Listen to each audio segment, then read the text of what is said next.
చక్కగా అనేక విషయాలు చెప్పారు.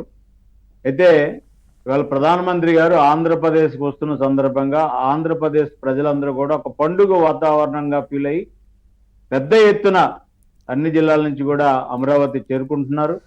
అక్కడ జరిగేటటువంటి బహిరంగ సభ ఏదైతే ఉందో ఆ బహిరంగ సభను విజయవంతం చేయడం కోసం కూటమి ప్రభుత్వము, కూటమిలో ఉన్న పార్టీలు అందరూ కూడా ఒక ఐక్య రాగంతో ఒక అద్భుతమైనటువంటి కార్యక్రమాన్ని ఇవాళ నిర్వహిస్తున్నారు. ఇవాళ అమరావతిలో గతంలో నరేంద్ర మోడీ గారు శంకుస్థాపన చేసి పనులు ప్రారంభించిన తర్వాత వచ్చినటువంటి జగన్మోహన్ రెడ్డి గారు ముఖ్యమంత్రిగా ఆ పనులు ఆపడమే కాకుండా అమరావతి అభివృద్ధిని చాలా వెనక్కి తీసుకెళ్లినటువంటి విషయాలన్నీ మనం చూస్తాం. ఇప్పుడే చెప్పారు మన పెద్దలందరూ కూడాను. 1631 రోజు మహిళలు కానివ్వండి, యువకులు కానివ్వండి, రైతులు కానివ్వండి, వివిధ కమ్యూనిటీ సంఘాలు కానివ్వండి, పెద్ద ఎత్తున చేసిన ఉద్యమం ఫలితం ఏదైతే ఉందో మళ్ళీ తిరిగి ఆంధ్రప్రదేశ్ కూటమి ప్రభుత్వం రావడం, ఆ పనులను మళ్ళీ ఇవాళ వేగవంతం పుట్టించడం కోసం ప్రధానమంత్రి గారు పెద్ద ఎత్తున రాష్ట్ర ప్రభుత్వం, కూటమి ప్రభుత్వం అడిగిన విధంగా అన్ని విధాలుగా నిధులు ఇవ్వటం, ఇవాళ పనులన్నీ కూడా ఏవైతే ఆగిపోయినాయో అవి మళ్ళీ పునఃప్రారంభించి ముందుకు తీసుకెళ్లడం కోసం, మరికొన్ని కొత్త పనులు ప్రారంభించడం కోసం, ఏవైతే ఇవాళ మనం 1,02,700 పనులు కొన్ని ప్రారంభించడాలు కావచ్చు, లేదా కొన్ని శంకుస్థాపనలు కావచ్చు, ఆన్లైన్ ద్వారా ప్రధానమంత్రి గారి చేతుల మీద ఆంధ్రప్రదేశ్ ప్రజలకు వరాల జల్లు కురిపించబోతున్న నరేంద్ర మోడీ గారికి భారతీయ జనతా పార్టీ నాయకుడిగా, కూటమి ప్రతినిధిగా రాష్ట్ర ప్రజల తరపున అభినందనలు, నమస్కారాలు తెలియజేస్తున్నాం. ఇందాక మన పెద్దలు చెప్పారు, మహిళలు చేసిన ఉద్యమం కానీ, రైతులు చేసిన ఉద్యమం కానీ తలుసుకుంటే అనేక విషయాలు మనకు గుర్తుకొస్తాయి. ఎందుకంటే భారతీయ జనతా పార్టీ కూడా ఆ రోజు జరిగిన ఉద్యమంలో అనేక విధాలుగా డైరెక్ట్ గా పాల్గొనడం, మరికొన్ని యాత్రలు జరుగుతున్నప్పుడు స్వాగతం చెప్పడం, అన్ని విధాలుగా ఆ ఉద్యమానికి కూడా భారతీయ జనతా పార్టీ అండగా ఉంది.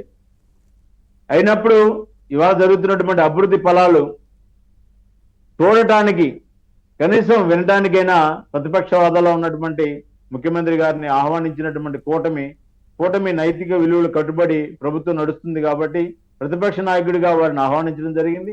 అది వస్తారా లేరా వారి యొక్క ఆలోచనని వారికి వదిలేద్దాం. మనం వస్తే సంతోషం, రాకపోతే పొలిటికల్ గా వారు ప్రజలకి సమాధానం చెప్పుకోవాల్సిన స్థాయిలో నిలబడి ఉంటారనేది కూడా మనం ఆలోచించవలసిన అవసరం ఉంది. ఇవాళ ప్రధానంగా ఏదైతే రాజధానికి సంబంధించినటువంటి, రాజధాని అభివృద్ధికి సంబంధించినటువంటి ఏ విధంగా డెవలప్మెంట్లు అన్ని కూడా ముందుకు వెళుతున్నాయి అనేది గత 4 రోజులుగా టీవీల ద్వారా, పేపర్ల ద్వారా చర్చ జరుగుతుంది. అభివృద్ధి పనుల మీద ఒక ప్లానింగ్ ముందుకు వెళుతుంది. కానీ వైసీపీ నాయకులు ఏం మాట్లాడుతున్నారంటే, ప్రధానమంత్రి గారు వస్తున్నారు, ఏం హామీ ఇచ్చి వస్తున్నారు.